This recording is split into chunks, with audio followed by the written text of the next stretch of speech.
ఇంతటి గొప్ప అవకాశాన్ని కల్పించిన మన కన్న తండ్రి అయిన దేవునికి ప్రభువైన యేసుక్రీస్తు వారి పేరట కృతజ్ఞతాస్తుతులు చెల్లించుకుంటూ తండ్రి అయిన దేవుణ్ణి ఆరాధించడానికి చేరి వచ్చిన ప్రియ సహోదరులకు అందరికీ మన రక్షకుడైన యేసుక్రీస్తు వారి పేరట నా హృదయపూర్వకమైన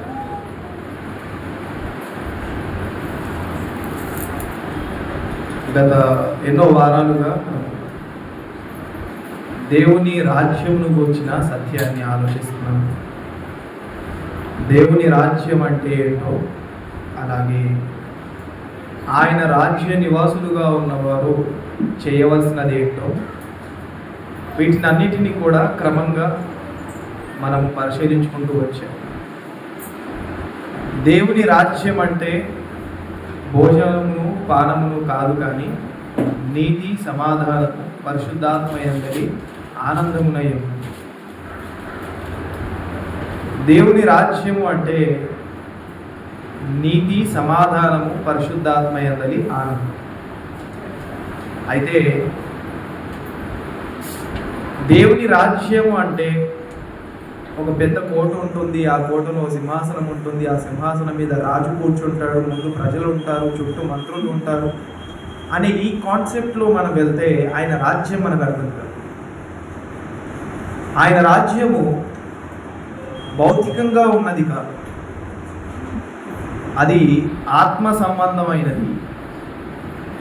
అందుకే యేసుక్రీస్తు వారిని పిలాతు అడిగినప్పుడు, నీవు రాజువా అంటే అవును నేను రాజుని, కానీ నువ్వన్నట్టుగా నువ్వు అనుకున్నట్టుగా నా రాజ్యము ఉండేది కాదు, అలాగే నువ్వు అనుకున్నట్టుగా నేను రాజును కాదు. నా రాజరికము వేరుగా ఉంటుంది, నా రాజ్యము వేరుగా ఉంటుంది, ఆ రాజ్యంలో ఉండే చట్టము వేరుగా ఉంటుంది, అందులో ఉండే ప్రజలు వేరుగా ఉంటారు. వారు ఎలా ఉంటారు అంటే ఈ లోకానికి వేరుగా ఉంటారు, ప్రత్యేకింపబడిన వారిగా వారు ఉంటారు. రాజ్యంలోనికి ప్రవేశించిన ప్రతి ఒక్కరూ కూడా తండ్రి అయిన దేవుడు కోరుకున్నట్టుగానే ప్రత్యేకమైన వారిగా ఉంటారు. అలా ఎవరైతే ప్రత్యేకంగా ఉంటారో వారు మాత్రమే ఆయన రాజ్య నివాసులుగా ఉంటారు అన్న విషయాన్ని మనం ఎప్పుడు కూడా మర్చిపోకూడదు. కొరింథీ వారికి రాసిన 2వ పత్రిక 6వ అధ్యాయము 16-18 వచనాలలో మనకు అక్కడ దేవుని యొక్క ఆలోచన, అలాగే కొన్ని ప్రాముఖ్యమైన విషయాలను జ్ఞాపకం చేస్తున్నారు. దేవుని ఆలయమునకు విగ్రహములతో ఏమి పొందిక, మనము జీవము గల దేవుని ఆలయమై ఉన్నాము. అందుకు దేవుడు ఇలాగూ సెలవిచ్చుచున్నాడు, నేను వారిలో నివసించి సంచరింతును, నేను వారి దేవుడనై ఉందును, వారు నా ప్రజలై ఉందురు. కావున మీరు వారి మధ్య నుండి బయలువెడలి ప్రత్యేకముగా ఉండుడి. చాలా కొద్దిగా ఒక స్పష్టమైన వివరణ తీసుకుని ముందుకు వెళ్దాం. ఇక్కడ ఆలయం గురించి మాట్లాడుతున్నారు.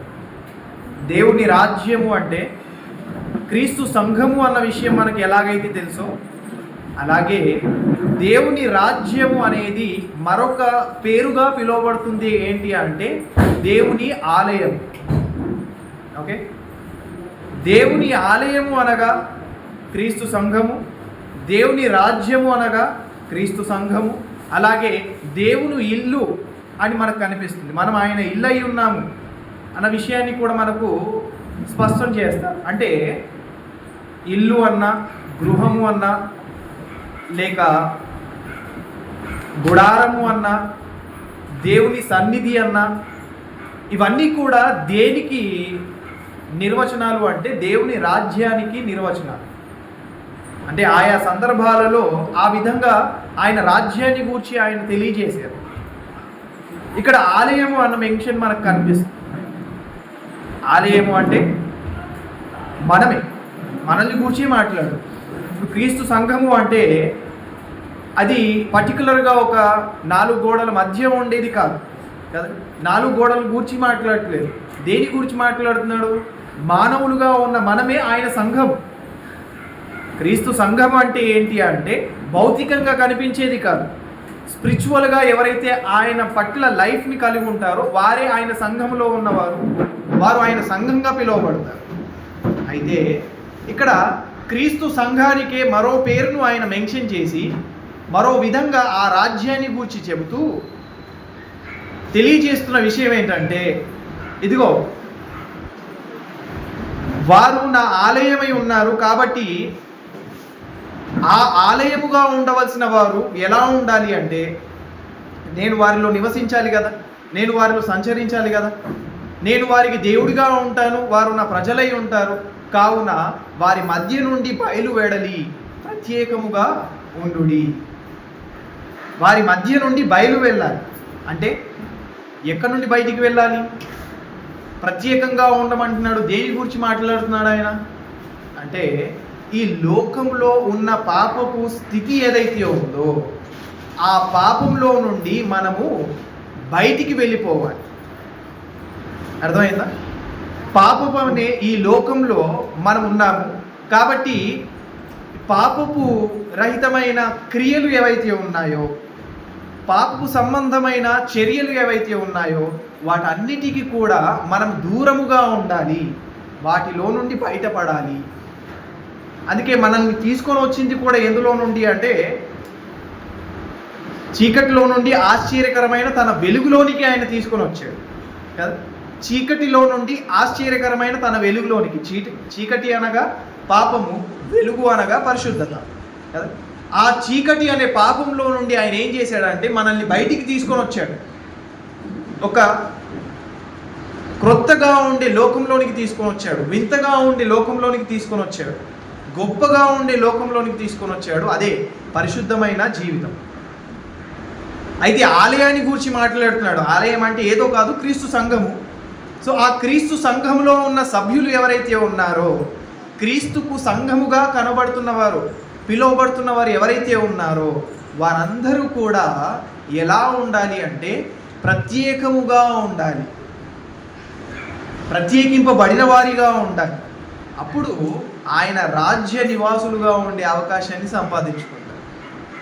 ఒకవేళ ప్రత్యేకంగా లేము అంటే మనము ఆయన రాజ్య నివాసులుగా ఉన్నవారము కాదు. ఇప్పుడు ఫర్ ఎగ్జాంపుల్గా మనం ఎలాగైతే మాట్లాడుతున్నామో బయట అన్యులు కూడా అలాగే మాట్లాడుతున్నారు, వారు మాట్లాడుతున్న తీరే మనం మాట్లాడుతున్నామంటే వారికి మనకు వ్యత్యాసం ఏమైనా ఉందా? ఏమండి? అన్యులు ఎలాగైతే మాట్లాడుతున్నారో మనం కూడా అలాగే మాట్లాడుతున్నాము అంటే వ్యత్యాసం ఏమైనా ఉందా? లేదు. వ్యత్యాసం ఉన్నప్పుడే కదా మనం వేరుగా కనిపిస్తాము. ఆ వ్యత్యాసం కొరకే చెబుతున్నారు ఇక్కడ. దేవుని రాజ్య నివాసులైన వారు ఎవరైతే ఉన్నారో, దేవుని రాజ్యముగా ఎవరైతే ఉన్నారో వారు ఎలా ఉండాలి అంటే ప్రత్యేకముగా ఉండాలి. ఎంతగా ప్రత్యేకంగా ఉండాలి అంటే వారు పాపానికి ఏమాత్రం కూడా అవకాశం ఇవ్వని వారిగా ఉండాలి. అప్పుడు భవిష్యత్తు కాలంలో మనకంటూ ఒక మహిమ ఉంటుంది, మనకంటూ ఒక కీర్తి ఉంటుంది, మనకంటూ ఒక గొప్ప బహుమానం సిద్ధపరచబడి ఉంటుంది. అది సంపాదించుకోవాలంటే ఈ ప్రస్తుత కాలంలో ఆయన రాజ్య నివాసులుగా ఉన్న మనము ప్రత్యేకంగా ఉండడం అనేది చాలా అంటే చాలా అవసరమైనది. వాస్తవానికి చెప్పాలంటే బాప్తిస్మము ద్వారా మనం ప్రత్యేకింపబడిన వారు, రైట్? బాప్తిస్మము ద్వారా మనం ఏమయ్యాము? ప్రత్యేకింపబడిన వారు. ప్రత్యేకింపబడిన వారము మనము బాప్తిస్మం ద్వారా అనుకుంటే కాదు, బాప్తిస్మానికి ముందే మనం ప్రత్యేకతను సంపాదించుకునే వారిగా ఉంటారు.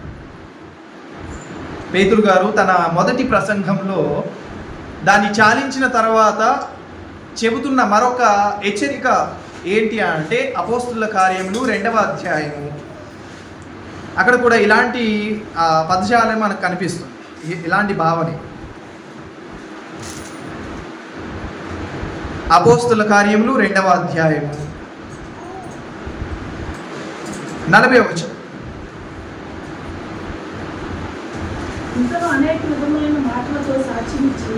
ఇంకను అనేక విధములైన మాటలతో సాక్ష్యమిచ్చి మీరు మూర్ఖులకు ఈ తరము వారికి వేరై రక్షణ పొందుడని వారిని హెచ్చరించండి. ఏమంటున్నారు ఇక్కడ పేతురు గారు? మూర్ఖులకు ఈ తరము వారికి వేరై మీరేం చేయాలి? రక్షణ పొందండి.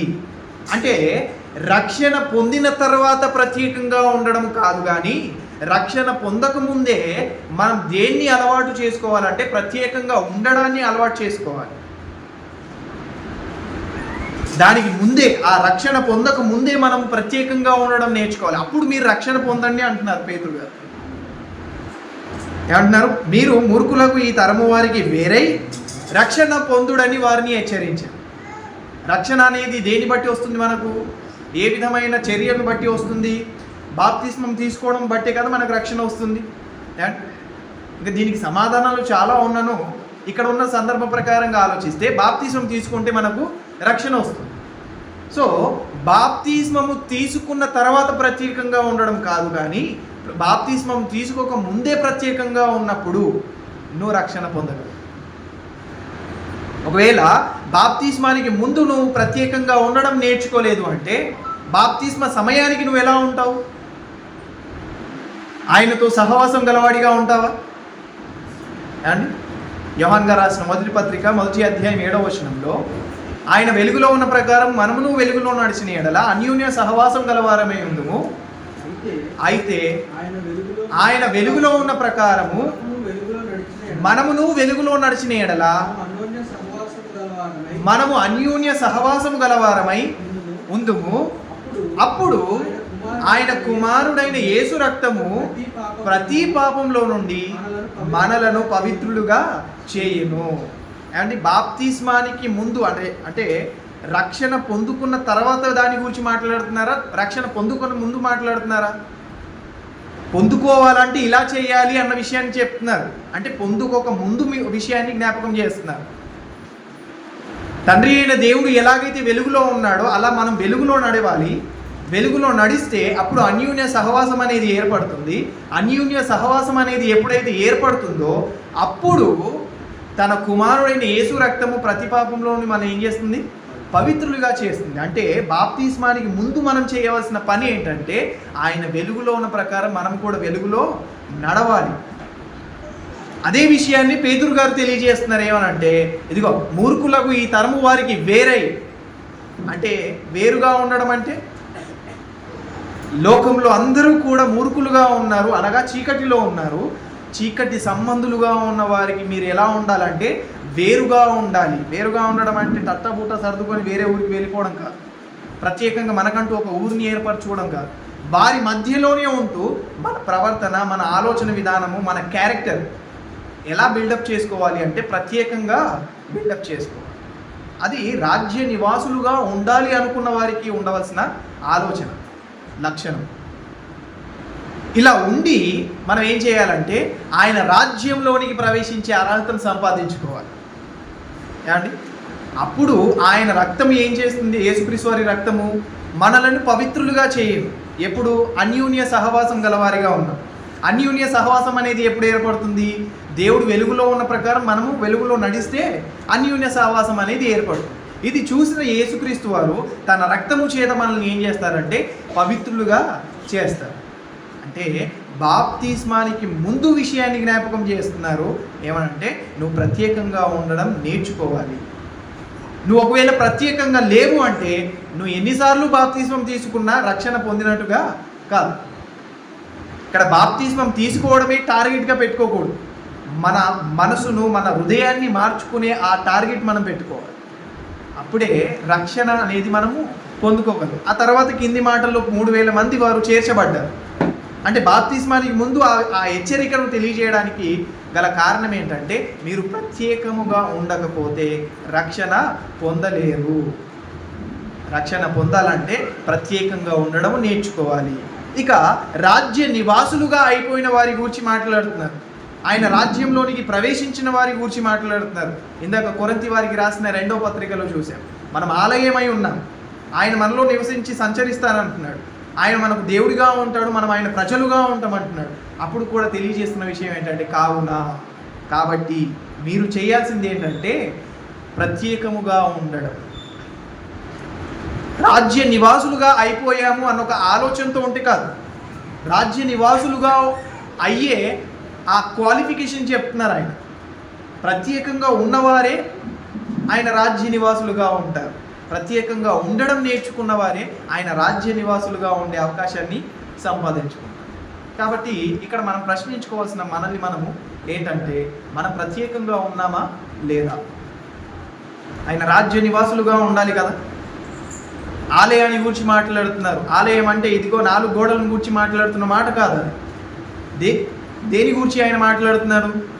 మనము సంఘము, క్రీస్తు సంఘముగా ఉన్న ఈ సంఘాన్ని గురించి మాట్లాడుతూ, ఇదిగో అది మరో పేరుగా పిలువబడుతుంది ఆలయము. ఆ ఆలయము ఎలా ఉండాలి అంటే ప్రత్యేకంగా ఉండాలి.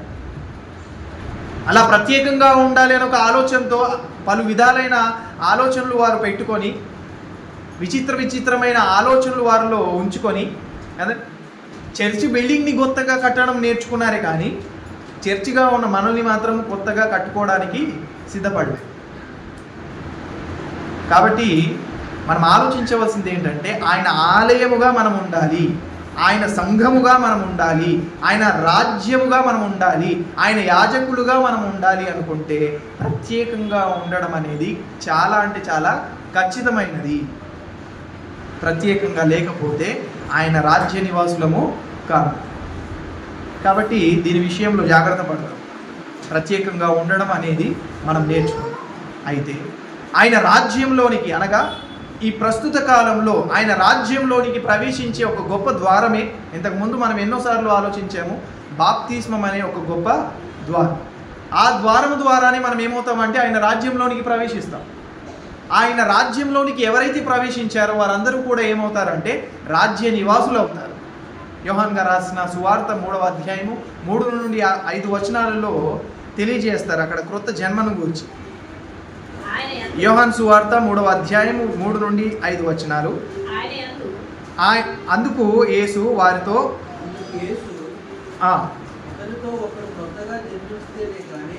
ఒకడు క్రొత్తగా జన్మించితేనే కానీ అతడు దేవుని రాజ్యమును చూడలేడని నీతో నిశ్చయముగా చెప్పుచున్నాను. అందుకు నికోదేము, ముసలివాడైన మనుషుడు ఎలాగు జన్మింపగలడు? జన్మింపగలడా అని ఆయన అడుగగా యేసు ఇట్లా, నేను ఒకడు నీటి మూలముగాను ఆత్మ మూలముగాను జన్మించితేనే కానీ దేవుని రాజ్యంలో ప్రవేశింపలేడని నీతో నిశ్చయముగా చెప్పుచున్నాను. అంటే దేవుని రాజ్యంలోనికి ప్రవేశించే ఒక గొప్ప ద్వారం ఏంటి అంటే బాప్తిస్మము. దానికి ఉన్న మరో పేరే ఏంటంటే నూతన జన్మ. ఓకే, ఈ నూతన జన్మలో ఎవరైతే ప్రవేశిస్తారో, ఈ నూతన జన్మను ఎవరైతే పొందుకుంటారో వారు దేవుని రాజ్యంలోనికి ప్రవేశిస్తారు. దేవుని రాజ్యము అనగా క్రీస్తు సంఘము.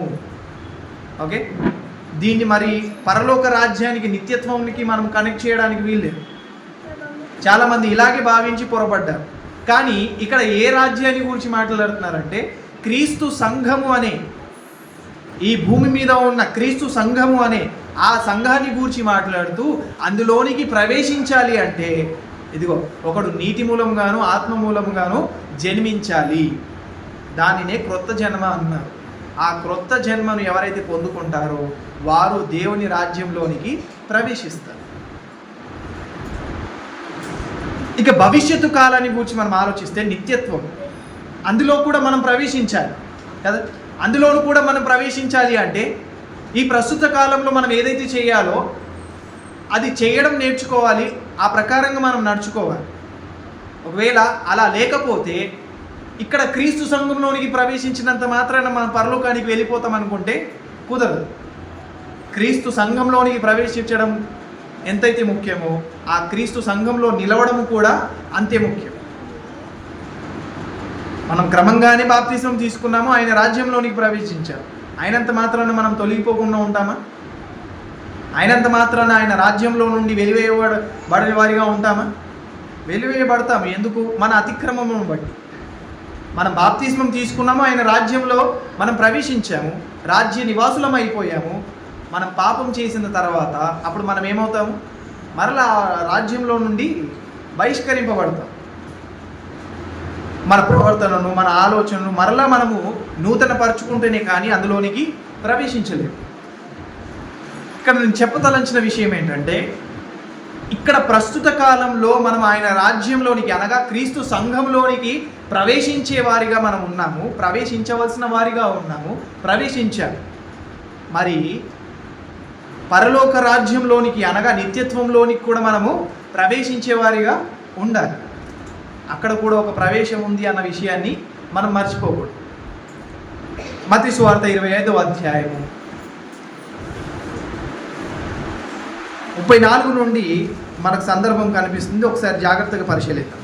మత్తయి సువార్త 25వ అధ్యాయము 34వ వచనం నుండి, అప్పుడు రాజు తన కుడి వైపున ఉన్నవారిని చూచి, నా తండ్రి చేత ఆశీర్వదింపబడిన వారులారా రండి, లోకము పుట్టినది మొదలుకొని మీ కొరకు సిద్ధపరిచిన రాజ్యమును స్వతంత్రించుకొనుడి. నేను ఆకలి కొంటిని, మీరు నాకు భోజనము పెట్టితిరి, దప్పికొంటిని, నాకు దాహం ఇచ్చితిరి, పరదేశినై ఉంటిని, నన్ను చేర్చుకొంటిరి, దిగంబరనై ఉంటిని, నాకు బట్టలు ఇచ్చితిరి, రోగినై ఉంటిని, నన్ను చూడవచ్చితిరి, చెరసాలలో ఉంటిని, నా యొద్దకు వచ్చితిరని చెప్పును. చాలండి. ఏమంటున్నారు ఇక్కడ? ఏ ఏ సెన్స్ని గురించి మాట్లాడుతున్నారు? ఏ టెన్స్ని గురించి మాట్లాడుతున్నారు? ఇక్కడ ప్రెజెంట్ టెన్స్ని గురించి మాట్లాడలేదు ఆయన, ఫ్యూచర్ టెన్స్ని గురించి మాట్లాడుతున్నారు, భవిష్యత్తు కాలాన్ని గురించి మాట్లాడుతున్నారు. భవిష్యత్తు కాలాన్ని గురించి ఆయన మాట్లాడుతూ, ఇదిగో దేవుని రాజ్యమును మీరు ఇక స్వతంత్రించుకోవాలి అన్న ఆ సిచ్యువేషన్లో యేసుక్రీస్తు వారు చెబుతుంది ఏంటంటే, ఇదిగో నేను ఆకలి కొని ఉన్నప్పుడు నాకు ఆహారం ఇచ్చారు, నేను దప్పికొని ఉన్నప్పుడు నాకు నీళ్ళు ఇచ్చారు, నేను చెరసాల్లో ఉన్నప్పుడు నన్ను చూడవచ్చారు అని చెప్పును అనుందా, చెప్పాను అనుందా? ఏమండి ఏంటే ఏమనుంది అక్కడ? చెప్పును అనుందా, చెప్పాను అనుందా? చెప్పును అంటే దేని గురించి మాట్లాడుతున్నారు ఇక్కడ? భవిష్యత్తును గురించి మాట్లాడుతున్నారు. భవిష్యత్తు కాలంలో జరిగేదాని గురించి మాట్లాడుతున్నారు. అప్పుడు మీరు నీతిమంతులుగా ఉన్నవారు అనే మాట ఏంటంటే, అయ్యా మీరు ఎప్పుడు ఆకలి కొని ఉన్నారు, మేము ఆహారం ఇవ్వడానికి, కింది సెంటెన్స్లో మాట్లాడుతున్నారు. చూడండి, అందుకు నీతిమంతులు, ప్రభువా ఆహారం ఇచ్చితివి,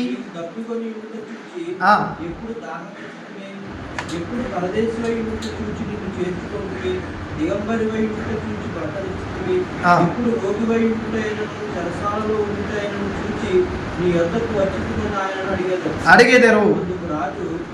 అందుకు రాజు, మిక్కిలి అల్పులైన ఈ నా సహోదరులలో ఒకరికి మీరు చేసితిరి గనుక నాకు చేసితిరని నిశ్చయముగా మీతో చెప్పుచున్నానని వారితో అని. ఓకే, ప్రెజెంట్ టెన్స్లోనికి వచ్చేసారు, ముగింపులోనికి వచ్చేసరికి ప్రెజెంట్ టెన్స్లోనికి వచ్చేసారు.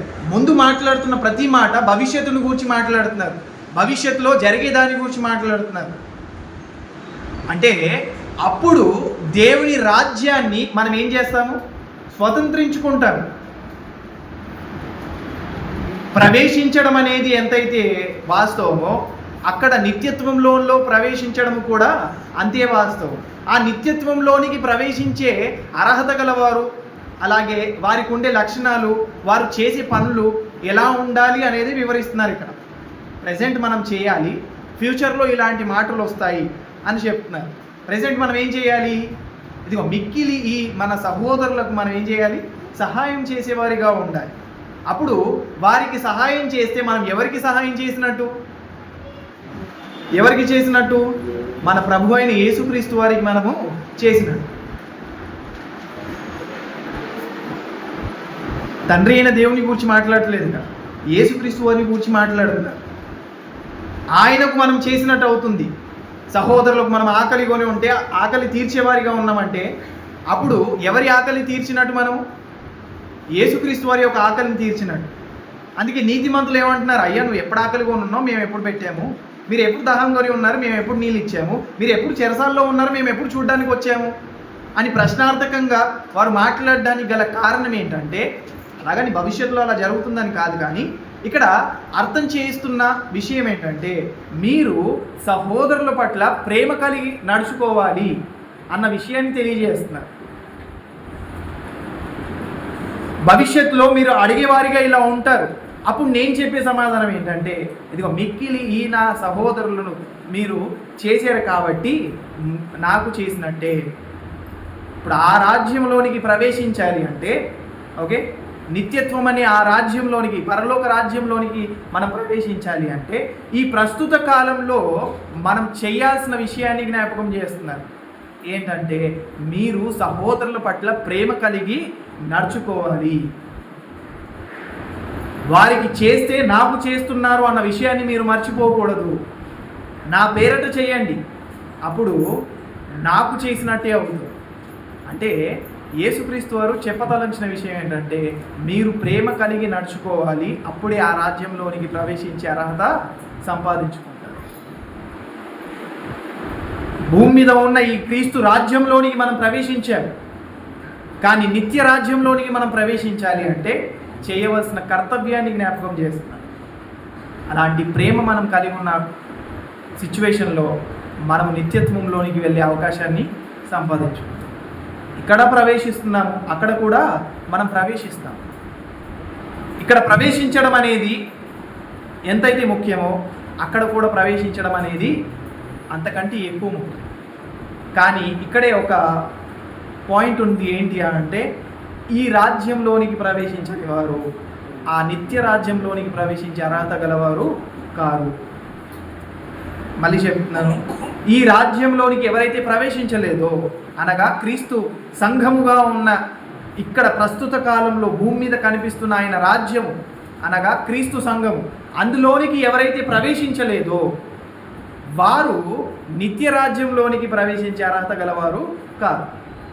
అందుకే మనం క్రీస్తు సంఘంలో ఉన్నామా లేదా, క్రీస్తు చెప్పినట్టుగా మనం నడుచుకునే వారిగా ఉన్నామా లేదా, ఆయన రాజ్య నివాసులు చేయవలసిన పనులు ఏవైతే ఉన్నాయో అవి మనం చేసేవారిగా ఉన్నామా లేదా, అది మనల్ని మనము ప్రతిసారి పరీక్షించుకోవాలి. ఎందుకంటే ఆ నిత్య రాజ్యంలోనికి మనం ప్రవేశించాలంటే ఈ రాజ్యంలో ఉండడం మనము చాలా అంటే చాలా ఖచ్చితమైనది. ఓకే, అందుకే పేతురు గారు కూడా తన 2వ పత్రికలో 1వ అధ్యాయము 5 నుండి 11 వచనాలలో సందర్భం ఉంటుంది. పేతురు గారు రాసిన 2వ పత్రిక 5వ అధ్యాయము, క్షమించండి, 2వ పత్రిక 1వ అధ్యాయము 5 నుండి 11 వచనాలు. ఆ హేతువు చేతనే మీ మట్టుకు మీరు పూర్ణ జాగ్రత్త గలవారై మీ విశ్వాసమునందు సద్గుణమునందు జ్ఞానమునందు ఆశా నిగ్రహమునందు సహనమునందు భక్తిని, భక్తియందు సహోదర ప్రేమను, సహోదర ప్రేమయందు దయను అమర్చుకొనుడి. ఇవి మీకు కలిమి విస్తరించిన ఎడల అవి మన ప్రభు అయిన యేసుక్రీస్తును గూర్చిన అనుభవ జ్ఞానము విషయములో మిమ్మును సోమరులైనను నిష్పరులైనను కాకుండా చేయును. ఇవి ఎవరికి లేకపోవునో వాడు తన పూర్వ పాపమునకు శుద్ధి కలిగిన సంగతి మరచిపోయి గ్రుడ్డివాడును దూరదృష్టి లేనివాడునగును. అందువలన సహోదరులారా, మీ పిలుపును ఏర్పాటును నిశ్చయము చేసుకొనుటకు మరీ జాగ్రత్త పడుడి. మీరిట్టి క్రియలు చేయువారైతే ఎప్పుడును త్రొట్టిల్లరు. అలాగున మన ప్రభువును రక్షకునైన యేసుక్రీస్తు యొక్క నిత్య రాజ్యములో ప్రవేశము మీకు సమృద్ధిగా అనుగ్రహింపబడును. ఇక్కడ ఆయన రాజ్యమును గూర్చి అనగా క్రీస్తు రాజ్యమును గూర్చి మాట్లాడుతూ మీరు ఆయన రాజ్యంలోనికి ప్రవేశించాలి కదా, ఆయన రాజ్యంలో మీరు ఉండాలి కదా. అయితే వాటిని గూర్చిన అవగాహన మీకు ఉండాలి. మీరు ఎలా నడుచుకోవాలో మీకు తెలియాలి. అందులో నుండి తొలగిపోకుండా ఉండాలంటే ఏం చేయాలో మీకు తెలియాలి అని స్పష్టమైన వివరణ పేతురు గారు ఇక్కడ ఇస్తున్నారు. అంటే ఆయన రాజ్యంలో ఉండాలి. మొదట క్రీస్తు సంఘములో మనం ప్రవేశించాలి. ఆ తర్వాతే నిత్య రాజ్యంలోనికి మనం ప్రవేశించే అర్హతను పొందుకుంటాం. ఇందులోనికి ప్రవేశించకుండా అందులోనికి ప్రవేశించాలనుకుంటే అది మన మూర్ఖత్వం. చాలామంది పొరపడ్డారు, ఎన్నో విధాలుగా పొరపడ్డారు, వాక్యాన్ని సరిగ్గా అర్థం చేసుకోలేని స్థితులలో పొరపడ్డారు. పరలోక రాజ్యంలోనికి వెళ్ళిపోతాము అని ఒక భ్రమలో ఉన్నారు. కానీ క్రీస్తు సంఘంలోనికి ప్రవేశించని నువ్వు నిత్య రాజ్యంలోనికి ఎలా ప్రవేశిస్తావు? ఇక్కడ ప్రవేశించని నువ్వు అక్కడికి ఎలా చేరుకుంటావు? కాబట్టి మనం అక్కడ చేరుకోవాలి అంటే ఇక్కడ ప్రవేశించాలి. ఇక్కడ ప్రవేశిస్తేనే అక్కడ మనము చేరుకోగలము. అప్పుడు నిత్యత్వంలోనికి మనము ప్రవేశిస్తాం. ఇది ప్రస్తుత కాలంలో ఉన్న సంఘాన్ని అనగా దేవుని రాజ్యాన్ని గూర్చి, భవిష్యత్తు కాలంలో దేవుని రాజ్యాన్ని గూర్చి తెలియజేస్తున్న విషయం. అందులోనికి మనం ప్రవేశించాలి. ఎందుకంటే సంఘము క్రీస్తుదే, రాజ్యము ఇప్పుడు క్రీస్తు చేతిలోనే ఉంది. కానీ భవిష్యత్తు కాలంలో ఈ రాజ్యం అనేది తండ్రి అయిన దేవునికి అప్పగింపబడుతుంది. కొరింథీ వారికి రాసిన మొదటి పత్రిక 15వ అధ్యాయం 24వ వచనంలో తెలియజేస్తారు. కొరింథీ వారికి రాసిన మొదటి పత్రిక 15వ అధ్యాయము 24వ వచనం. అటు తర్వాత సమస్తమైన ఆధిపత్యమును సమస్తమైన అధికారమును బలమును కొట్టివేసి తన తండ్రి అయిన దేవునికి రాజ్యము అప్పగించును. ఎవరు అప్పగిస్తారు? అది యేసుక్రీస్తు వారు అప్పగిస్తారు. అంటే అప్పగించే ఆ సమయానికి మనం ఎలా ఉండాలి? అప్పగించే ఆ సమయానికి మనం ఎలా ఉండాలి? రాజ్య నివాసులుగానే ఉండాలి. మరి రాజ్య నివాసులుగా ఉన్నవారు ఏ విధంగా ఉంటారు? రాజ్య నివాసులుగా ఉండే వారి యొక్క క్వాలిఫికేషన్స్ ఎలా ఉంటాయంటే నీతి, సమాధానము, పరిశుద్ధాత్మ యందలి ఆనందము వారిలో ఖచ్చితంగా ఉంటుంది. ఇంకా డీటెయిల్డ్గా మనం ఆలోచించాలంటే ఇందాక పేతురు గారు రాసిన పత్రికలో చదివాం కదా, మొదటి అధ్యాయము 5వ వచనం నుండి, రైట్? అవన్నీ లక్షణాలు మనలో ఉండాలి. ఆ క్వాలిఫికేషన్స్ మనలో ఉంటే అప్పుడు మనం అందులో నుండి తొలగిపోకుండా ఉంటాం, జారిపోకుండా ఉంటాం, దూరదృష్టి గలవారిగా మనం ఉంటాం. దూరదృష్టి గలవారిగా ఉండాలని ఎందుకు అంటున్నారు? దూరదృష్టి గలవారిగా ఉండాలని ఎందుకు అంటున్నారు? ఎందుకంటే మనము ప్రయాణం చేయవలసినది చాలా దూరం ఉంది అన్న విషయాన్ని చెబుతున్నారు. కాబట్టి మన ప్రయాణం చాలా దూరం ఉంది కాబట్టి అంత దూరం మనం ప్రయాణం చేయాలి. అంత దూరం ఉంది అంటే దూరదృష్టి గలవారిగా ఉంటేనే దాని గురించి మనం ఆలోచించగలం. పరలోకం మనకు చాలా దూరంగా ఉంది. దూరదృష్టి గలవారిగా ఉంటేనే ఆ దూరముగా ఉన్న ఆ లోకంలోనికి ప్రవేశించగలం. దూరదృష్టి గలవారిగా మనం లేము అంటే ఎక్కడో అక్కడ ఖచ్చితంగా పడిపోతాం.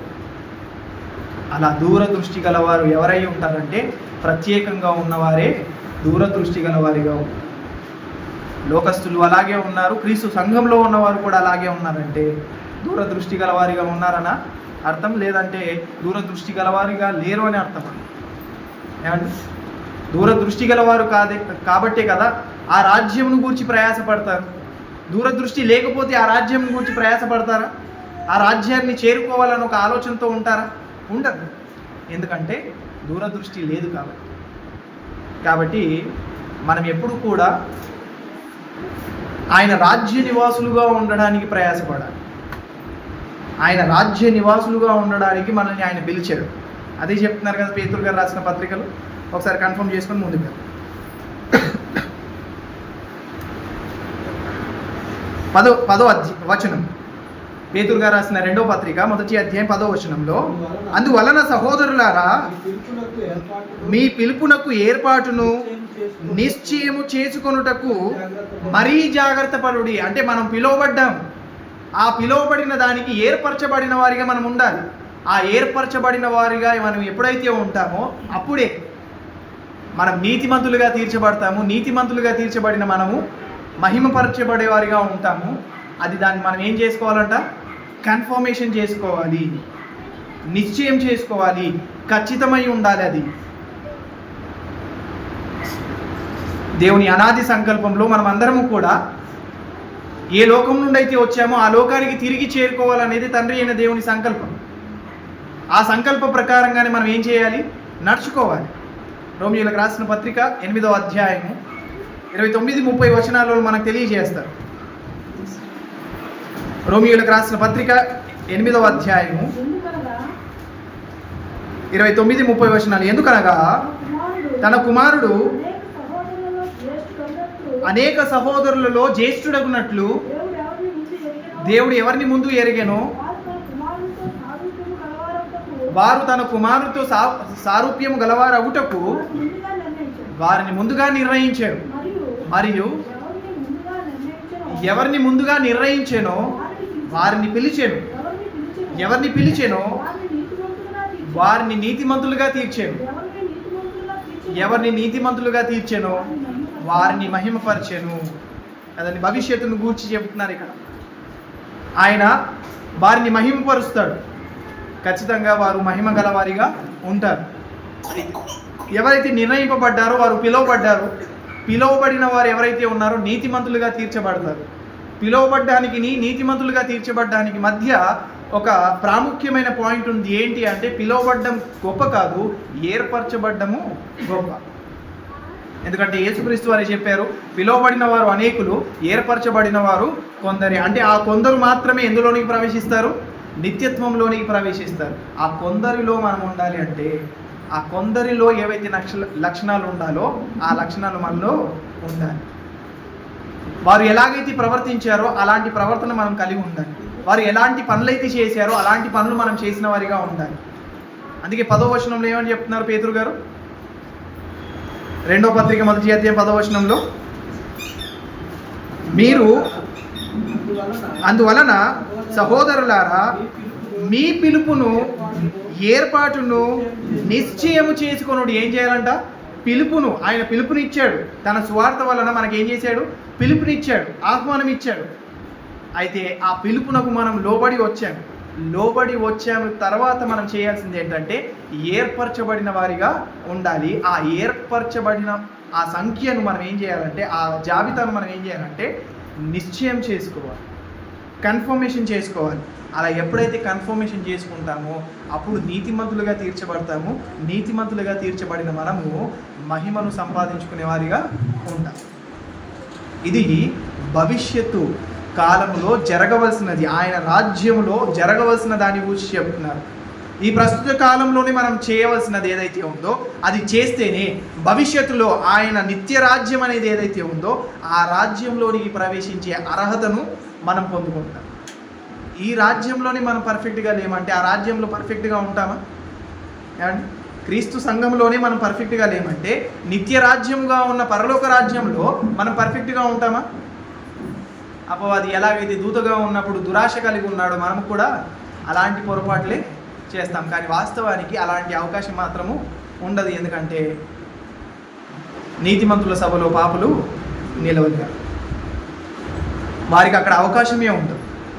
కాబట్టి అక్కడ వరకు మనం చేరుకుంటాం అనుకుంటే అది మన మూర్ఖత్వం అవుతుంది. కానీ చేరుకునే వారిగా మనము ఉండాలి.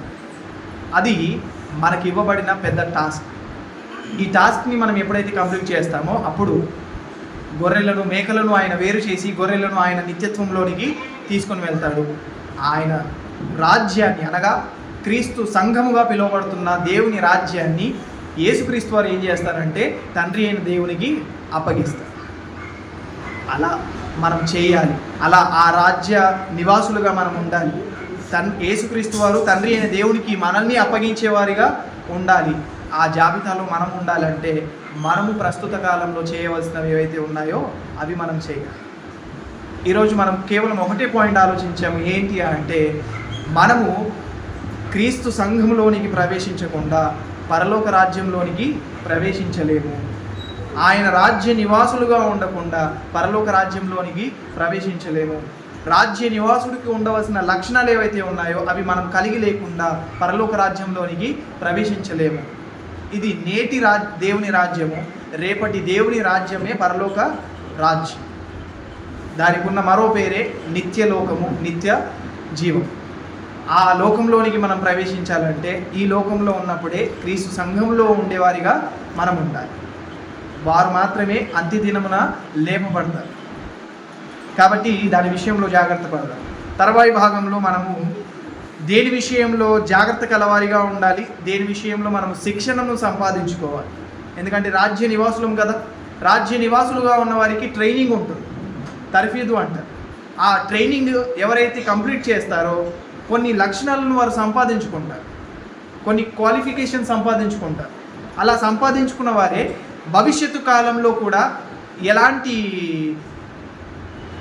గొప్ప అవకాశాన్ని సంపాదించుకుంటారో తర్వాయి భాగంలో మనం ఆలోచించడానికి ప్రయత్నం చేద్దాం.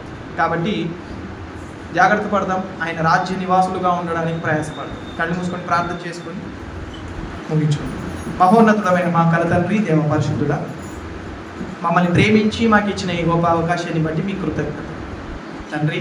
మీ రాజ్య నివాసులుగా ఉండడానికి మీ అనాది సంకల్పంలోనే మమ్మల్ని అందరినీ కూడా ఏర్పరచుకొని మమ్మల్ని మీ స్వార్థ ద్వారా పిలిచి తండ్రి మమ్మల్ని అందరినీ కూడా మీ ఏర్పరికలో ఉండడానికి ఇస్తున్న అవకాశాన్ని బట్టి మీ కృతజ్ఞత తండ్రి. ఎన్నిక చేయబడిన మేము నీతిమంతులుగా తీర్చబడాలి, నీతిమంతులుగా తీర్చబడిన మేము మహిమను సంపాదించుకునే వారిగా ఉండాలి. భవిష్యత్తు కాలంలో మీ ఎదుట మేమందరము పరిశుద్ధులుగా నిర్దోషులుగా ఉండాలన్న సంకల్పాన్ని నెరవేర్చే నమ్మకమైన పిల్లలుగా మేము ఉండేలా సాయం చేయండి. క్రీస్తు సంఘముగా ఉన్న దేవుని రాజ్యంలోనికి ప్రవేశించకుండా నిత్య రాజ్యముగా ఉన్న పరలోక రాజ్యంలోనికి మేము ప్రవేశించలేము అన్న విషయాన్ని ఎరిగి ఉన్నాం తండ్రి. ఆ విషయంలో మేము ఏమాత్రం కూడా నిర్లక్ష్యంగా ఉండకుండా మమ్మల్ని మేము జాగ్రత్త పరుచుకొని రాజ్య నివాసులుగా ఉన్నవారు వారి యొక్క లక్షణాలు ఎలా ఉండాలో తండ్రి అవి మేము కలిగి ఉండేలా సహాయాన్ని అందిస్తారని ఆశిస్తూ అర్చిస్తూ ప్రతి విషయంలో మీ కృతజ్ఞతాస్తుతులు చెల్లించుకుంటూ మరలా రానయ్యున్న యేసుక్రీస్తు వారి పేరట ఈ ప్రార్థన అడిగి వేడుకుంటున్నాం తండ్రి. ఆమేన్. అందరికీ